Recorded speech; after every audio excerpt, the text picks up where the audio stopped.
So today is a pretty big day in the Destiny 2 franchise. We got a showcase highlighting the final shape and what is to come. Nothing too specific on what else is to come post final shape, but episodes seem to be a great way forward with some of the live service structures of how they're approaching it. But the main point of this video is the first reaction to Season of the Witch. This season so far, just on the introduction, has instilled confidence to me that this is going to be a great season, whereas Season of the Deep and Season of Defiance, they kind of gave me a few concerning glimpses and things like that. So we'll break this down into narrative, seasonal activities, and then loot. There are some critiques I have, so it's not perfection. I just have basic critiques that have been continuing over from season to season. So we'll get into those when we get to it. Narratively, right off the bat, we are going to be resurrecting Savathun in some way. How? We don't know, but we assume that it'll be on the later half of the season when we complete whatever we're going to complete. The main juicy part though here is Eris Morn becoming a quote-unquote discount hive god. The reason why I say it like that is because Amaro said it like that, and I absolutely love that line. But we are using Eris Morn to go toe-to-toe and beat Zero Wrath at her own game. So for once, we are just straight on going committed to the sword logic. We are technically Eris Morn's acolytes. Where does this lead us in the future? Who knows, but collectively, I like that a lot, and I'm excited to see where things go. The reason for that is because this really has a lot of the foundation of what made Destiny so strong back in the Witch Queen expansion. A lot of the foundations and design elements are there and present, where in Season of Defiance and Season of the Deep, some of that on the introductory mission really feels like it was missing some stuff, such as locations. There was a lack of grandness and wow factor and expanding the world in some of these seasons, whereas Season of the Witch, right off the bat, we're exploring and expanding on the Witch Queen itself, her throne world, how she learned the light, all these different aspects, and even the locations aren't current locations we're just reusing. No, they're designed from the ground up in what seems to be a brand new place to explore. While you can't do this in free roam, you can do this through some of the activities, which is awesome. For example, take this mission right off the bat. This is something we've been missing in the previous two seasons ever since Lightfall has launched. So right off the bat, when it comes to locale and narrative, there seems to be a more serious approach and a more concrete, direct approach on where we're going. Whereas again, the other two seasons, we didn't know. We were just kind of going about our time, waiting for answers week in, week out. So narratively, all that stuff is good. Eris Morn becoming a hive god is also incredible. Can't wait to see where the Hive are expanded upon in this season. The only critique here on the narrative side is that we're facing Zero Wrath. The reasoning, in my opinion, is not clear. If anything, it is kind of just because she is the only person we can fight. The witness is saved for the final shape and it obviously is in a different location. So the only enemy to go toe-to-toe with is the God of War herself, Zero Wrath. So hopefully things get ironed out and the purpose and reasoning of why we need to beat her is there.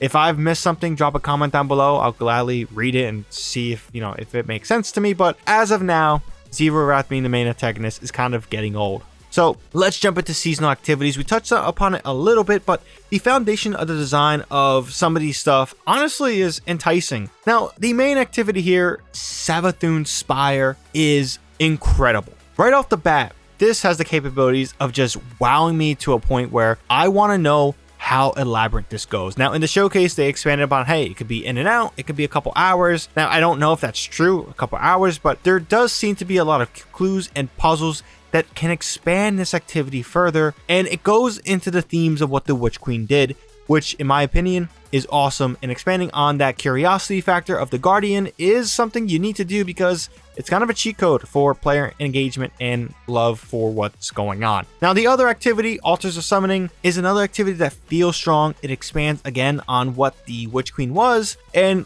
in design compared to Deep Dives, Defiant Battlegrounds, some of the other rotating stuff like salvages and stuff like that we've seen so far in this year of expansion, they all lacked an element of just Destiny vibes. I always joke that salvages were just Bob the Builder activities. So it's fair to say that Altars of Summoning feels like a nice cool place to spend some time in seasonal stuff. Where this will get expanded upon, will we see more enemy types, more encounters, more arenas? We'll see when the seasons come along, but right off the bat, I am confident that these activities are going to be strong activities to play for the coming weeks, which is certainly reassuring. Now, I don't think I mentioned it before, but let's talk weapons. So far, the weapons, the list looks good. I'm excited to see what some of the stuff is. I've said this before. I am a little upset about the lack of stasis elements within the seasonal artifact, but weapons and other stuff honestly kind of excuse that because there's some arc stuff. Well, there's an arc LMG. There's a void hand cannon. I forget. I think there's one thing void, stasis, sniper rifle, strand rocket launcher. That's way better than the Solstice one. So it just proves that the Solstice one was useless. There's some good stuff. And again, I'm excited to see where things shape up. We know Crota's End is the raid for this season. It's a reprisal raid. So that should expand some of the loot pools and things like that. The armor is interesting. I like the season armor you earn. I absolutely hate the ornament set for this season. For a Titan main, the wooden ornament set just doesn't do it for me. Maybe it's just me. Maybe some other people will enjoy the ornaments since more than me, but I just don't vibe with that woody vibe. So armor, weapons, most of it looks great, especially the armor set that comes with actual season, not just the ornament set. That stuff is looking awesome. But yeah, the weapons are cool. I'm excited to see where things expand in the coming weeks, and right off the bat, I'm confident this season will be much better than Season of the Deep and Season of Defiance. So leave your thoughts down below. If you gave this season a spin today or this week, wherever you're watching this video, what are some things you are liking? What are some things you're not liking? I know for the most part I was positive, but I could pick a few things that I'm a little bit negative about with this season. It could be big, it could be small. Leave your comment down below. If you guys enjoyed this video and found this video informative, definitely drop this video a like. Helps out the video a ton. And if you guys want more content from me, be sure to hit that subscribe button and that bell to be notified for when I do drop more content. That's all I got for this one. Hope you guys have a good one. ShadowNinja here, and I'm out.